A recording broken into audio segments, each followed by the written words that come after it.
नमस्कार, प्रणाम, good morning. कैसे हैं आप सभी दोस्त? उम्मीद करते हैं कि आप सभी दोस्त बिल्कुल स्वस्थ और ठीक होंगे। आ गए हैं फिर से एक और न्यू वीडियो लेकर, क्योंकि आज फिर से एक और गाना रिलीज हो चुका है भोजपुरी के ग्लोबल ट्रेंडिंग स्टार यानी कि खेसारी लाल यादव जी का, जिस गाने का नाम है पलंगिया डोले। जी हाँ दोस्तों, पलंगिया डोले। तो आइए जानते हैं खेसारी लाल यादव जी के इस गाने के बारे में। वीडियो पसंद आएगा तो आप वीडियो को लाइक कर दीजिएगा, उसके बाद चैनल को सब्सक्राइब भी कर दीजिएगा ऐसे ही इंटरेस्टिंग वीडियो देखने के लिए, ठीक है। तो आइए जानते हैं खेसारी लाल यादव जी के इस गाने के बारे में सभी जानकारी, ठीक है।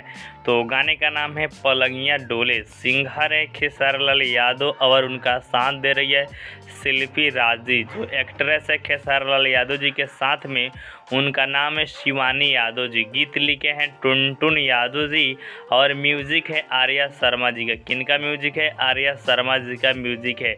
और इस गाने को आज सुबह में रिलीज़ किया गया। कहाँ पे? तो विंध्याचली फिल्म्स पर। गाने का लिंक मैंने वीडियो के डिस्क्रिप्शन बॉक्स में डाल दिया है, तो आप वहाँ से भी देख सकते हैं। तो मिलते हैं नेक्स्ट वीडियो में।